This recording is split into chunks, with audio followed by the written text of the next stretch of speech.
Selamat pagi, semangat pagi Bapak Ibu dan saudara-saudara yang dikasihi oleh Tuhan Yesus Kristus. Jumpa lagi dalam Sapaan Pagi Batra Kasih. Dan pada pagi hari ini kita akan bersama-sama kembali merenungkan firman Tuhan. Dan untuk itu mari kita berdoa memohon pimpinan Roh Kudus. Mari Bapak Ibu kita berdoa. Kami mengucap syukur atas hari baru, anugerah kasih karunia rahmat damai sejahtera yang Tuhan anugerahkan dalam hidup kami. Kami akan membaca firman Tuhan sebelum memulai seluruh aktivitas hidup kami. Oleh sebab itu dengan rendah hati kami mohonkan bersabda dan berfirmanlah, kuasailah kami dengan Roh-Mu yang kudus. Demi Kristus Yesus Tuhan dan Juru Selamat, kami berdoa dan mengucap syukur. Amin.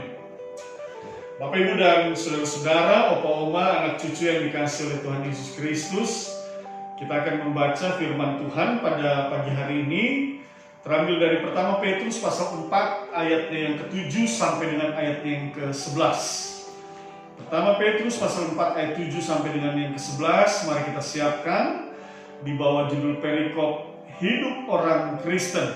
Mari kita baca bersama-sama, kita mulai. Kesudahan segala sesuatu sudah dekat, karena itu kuasailah dirimu dan jadilah tenang supaya kamu dapat berdoa. Tetapi yang terutama kasihilah sungguh-sungguh seorang akan yang lain. Sebab kasih menutupi banyak sekali dosa. Berilah tumpangan seorang akan yang lain dengan tidak bersungut-sungut. Layanilah seorang akan yang lain sesuai dengan karunia yang telah diperoleh tiap-tiap orang sebagai pengurus yang baik dari kasih karunia Allah. Jika ada orang yang berbicara, baiklah ia berbicara sebagai orang yang menyampaikan firman Allah. Jika ada orang yang melayani, baiklah ia melakukannya dengan kekuatan yang dianugerahkan Allah, supaya Allah dimuliakan dalam segala sesuatu, karena Yesus Kristus ialah yang punya kemuliaan dan kuasa sampai selama-lamanya. Amin. Demikian pembacaan Alkitab. Bapak Ibu dan saudara-saudara, opa oma, anak cucu yang dikasih dan diberkati oleh Tuhan Yesus Kristus, sapaan pagi kita dalam perenungan firman Tuhan ini kita mulai dari ayatnya yang ke-7. Di sana dikatakan kesudahan segala sesuatu sudah dekat, karena itu kuasailah dirimu dan jadilah tenang supaya kamu dapat berdoa. Mari perhatikan kalimat yang mengatakan kesudahan segala sesuatu sudah dekat. Rasul Petrus menuliskan surat ini untuk membawa kepada orang-orang Yahudi Kristen yang hidup di perantauan yang menerima surat ini, untuk berpikir bersama tentang satu pengharapan masa depan. Jadi kalau Rasul Petrus katakan kesudahan segala sesuatu sudah dekat, sesungguhnya mau dikatakan bahwa pengharapan kita adalah kedatangan Kristus yang kedua kali. Hal ini mau mengingatkan kepada mereka bahwa mereka bukan saja hidup di hari ini, tetapi juga mereka juga harus memikirkan bahwa mereka juga akan hidup di masa yang akan datang. Artinya jangan hanya fokus untuk hari ini, tapi bagaimana juga mereka menyiapkan diri untuk menyambut masa yang akan datang. Apa itu masa yang akan datang? Yaitu kedatangan Kristus untuk kedua kali. Nah, itu dia. Lalu kemudian bagaimana sikap yang harus dibangun di dalam menyambut dan menanti dalam pengharapan atas kedatangan Kristus yang kedua kali, atas masa depan yang akan mereka alami. Nah, ini dia Bapak Ibu dan saudara-saudara menjadi pengajaran kita pada saat ini. Hal ini juga mau mengingatkan kepada kita bahwa kita bukan hanya hidup untuk hari ini dan di hari ini, tidak. Tetapi dalam iman percaya kepada Kristus Yesus Tuhan dan Juru Selamat yang menyatakan bahwa ia akan datang kembali untuk kedua kali, maka kita meyakini dan percaya bahwa perjalanan hidup kita hari ini juga untuk menyiapkan diri kita menyambut masa depan yang Tuhan sediakan bagi kita, secara khusus di dalam kita menyambut kedatangan Kristus yang kedua kali. Lalu bagaimana sikap yang harus kita bangun? Nah, ini dia. Yang pertama dikatakan bahwa karena itu kuasailah dirimu dan jadilah tenang. Nah, itu dia. Bapak Ibu dan saudara-saudara, kuasailah dirimu dan jadilah tenang. Yang mau dikatakan di sini adalah menenangkan pikiran kita. Jadilah tenang. Lalu kemudian dengan tenang itu maka kita akan berpikir juga secara tenang. Dan dengan tenang itu maka kita dapat menguasai diri. Artinya juga bahwa pada realitasnya Bapak Ibu, kalau dalam kehidupan ini kita tidak berada dalam keadaan tenang, maka bisa saja pikiran kita juga menjadi tidak tenang. Nah, itu dia. Galau, risau, khawatir, ketakutan, banyak hal yang dapat mengganggu kita. Dan pada akhirnya itu membuat pikiran kita tenang dan kita tidak dapat menguasai diri kita. Oleh sebab itu, belajar untuk berpikir secara tenang itu juga dapat membawa kita untuk belajar mengendalikan diri kita. Coba Bapak Ibu, kalau kita dalam menghadapi masalah, kemudian kita meresponnya dengan pikiran yang tidak tenang, pasti responnya tidak bagus. Tetapi kalau ada pergumulan, ada masalah di dalam hidup kita ini, lalu kemudian kita mencoba untuk menenangkan diri kita, berpikir secara tenang, berpikir secara jernih, maka kita dapat menguasai diri kita, lalu kita dapat meresponnya dengan bagus. Tetapi dalam bacaan ini apa maksudnya? Mengapa Rasul Petrus mengatakan kepada kita, kuasailah dirimu dan jadilah tenang? Ini maksudnya adalah, tujuannya adalah, mari perhatikan kalimat selanjutnya, supaya kamu dapat berdoa. Nah, ini dia. Ini mau bicara tentang bagaimana membangun hubungan kita dalam spiritualitas kita kepada Allah. Itu dia. Bagaimana kita membangun kehidupan spiritualitas kita? Yang mau diajarkan di sini adalah bagaimana kita membangun spiritualitas kita itu melalui doa ataupun ibadah, ataupun ketika kita memuliakan Tuhan melalui talenta-talenta yang ada di dalam hidup kita, dan itu kita lakukan dengan berpikir secara jernih dan menguasai diri kita.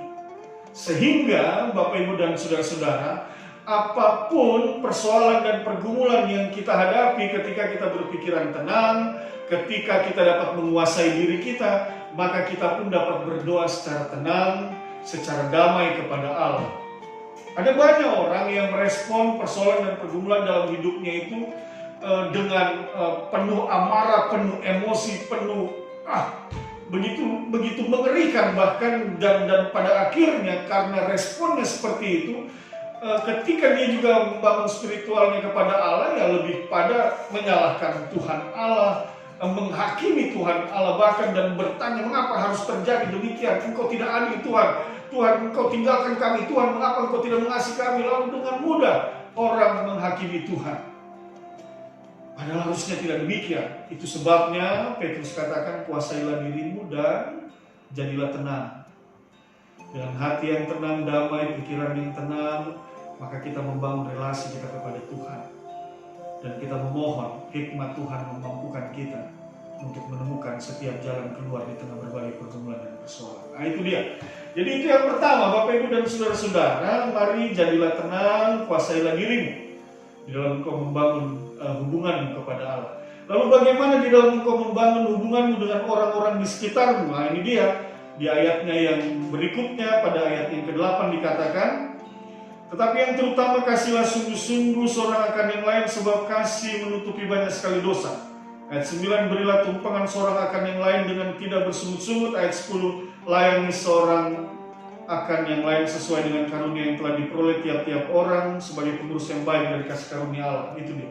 Intinya adalah setelah kita membangun hubungan kita dengan Allah itu begitu damai, begitu dengan baik, kita memuliakan Tuhan, kita menguasai diri kita, dan kita dapat melihat segala persoalan ini dengan jernih, dan kita bawa itu ke hadapan Allah, dan saya percaya Allah pasti akan menjawab setiap pergumulan dan persoalan yang dibawa di hadapannya, karena Ia adalah Allah yang peduli, Ia Allah yang mengasihi engkau, Ia Allah yang tidak pernah meninggalkan engkau sendiri, Ia Allah yang senantiasa siap untuk mengangkat engkau ketika engkau terjatuh, ketika engkau goyah, Ia akan teguhkan, Ia akan kokohkan. Itu Allah yang kita sembah. Oleh sebab itu, bangunlah hubungan spiritual yang penuh dengan kedamaian dan ketenangan. Jangan menyalah-nyalahkan Allah, jangan menghakimi Allah, jangan. Kita bersyukur atas segala kehidupan yang sudah Ia berikan di dalam hidup ini. Oleh sebab itu, bangun satu hubungan yang penuh dengan rasa hormat, rasa kasih kepada Tuhan Allah. Lalu kemudian yang kedua dalam membangun kehidupan di tengah-tengah masyarakat, keluarga dan jemaat, maka firman Tuhan ajarkan, kasihilah. Nah, itu dia. Bangunlah satu hubungan yang baik dengan orang-orang di sekitarnya. Dengan menyatakan kasih, memberikan tumpangan, jangan bersungut-sungut kalau engkau mengasihi. Karena ada juga orang yang kadang-kadang ketika dia melakukan satu perbuatan baik, kemudian dia juga bersungut-sungut. ngomel dulu, belum kasih sudah ngomel dulu, atau setelah kasih orangnya pergi baru ngomel-ngomel. Jangan seperti ini. Ketika engkau hendak membantu orang lain, engkau menyatakan kasihmu kepada orang lain, berikan itu dengan tulus dan dengan sukacita, maka segala pemberianmu itu akan membuahkan kebaikan dalam hidupmu. Nah, itu dia. Sebagai orang percaya, itu yang harusnya terjadi dan harus kita lakukan di dalam kehidupan ini, sehingga kehadiran kita di dalam dunia ini mendatangkan sukacita dan damai sejahtera. Tetapi sekali lagi, engkau dapat melakukan itu ketika engkau memulai dari dirimu dengan menguasai diri dan jadilah tenang. Nah, dengan demikian engkau dapat menjadi berkat bagi orang-orang di sekitarmu. Dalam kehidupan rumah tangga, mungkin hari ini banyak pergumulan, mungkin hari ini banyak persoalan, banyak hal yang sedang engkau pikirkan. Engkau sedang memikirkan biaya sekolah anak-anakmu, engkau sedang memikirkan biaya kebutuhan ekonomi rumah tanggamu, engkau sedang memikirkan masa depan pekerjaanmu, pelayananmu. Satu hal yang pasti firman Tuhan mengajarkan kepada kita pagi hari ini, jadilah tenang dan kuasailah dirimu. Untuk apa? Sehingga di dalam engkau membangun dan menghadapi berbagai persoalan dan pergumulan di dalam hidupmu. Dan inilah yang kedua ya, renungan yang kedua, maka engkau akan dimampukan menghadapinya dengan tenang. Dan dalam relasimu kepada Allah, saya percaya Allah pasti akan memberikan jalan keluar kepadamu. Oleh sebab itu Bapak Ibu, sebelum kita memulai aktivitas, kehidupan, pekerjaan, dan pelayanan kita hari ini, maka bangun satu komitmen di dalam diri kita.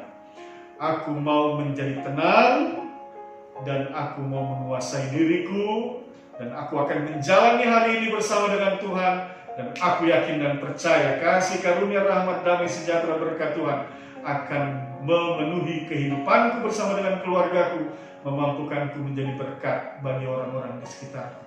Bapak Ibu dan saudara-saudara, mari kita berdoa. Kami mengucap syukur dan berterima kasih untuk semua kasih setia Tuhan pada hari ini. Kami akan memulai seluruh kegiatan kami, maka biarlah firman-Mu diteguhkan dalam hati dan pikiran kami. Kami boleh mengerjakan firman ini dalam kehidupan kami, di tengah keluarga, jemaat, dan masyarakat. Dan di atas semua itu biarlah nama Tuhan yang ditinggikan dan dimuliakan. Syukur kami kepadamu ya Allah, berkati opa oma, bapak ibu, anak cucu, saudara bersaudara, berikan kekuatan kesehatan, bahkan mereka yang sakit pulihkan Tuhan, sembuhkan mereka. Karena hanya kepadamu kami memohon dan kami bersandar senantiasa. Syukur kami kepadamu ya Allah yang sudah memberkati dan mencukupkan segala kebutuhan hidup kami, memberikan kekuatan kesehatan. Kami memulai hari ini di dalam nama Tuhan Yesus Kristus adalah Tuhan dan Juru Selamat kami. Amin. Terima kasih, selamat pagi, Tuhan berkati kita semua.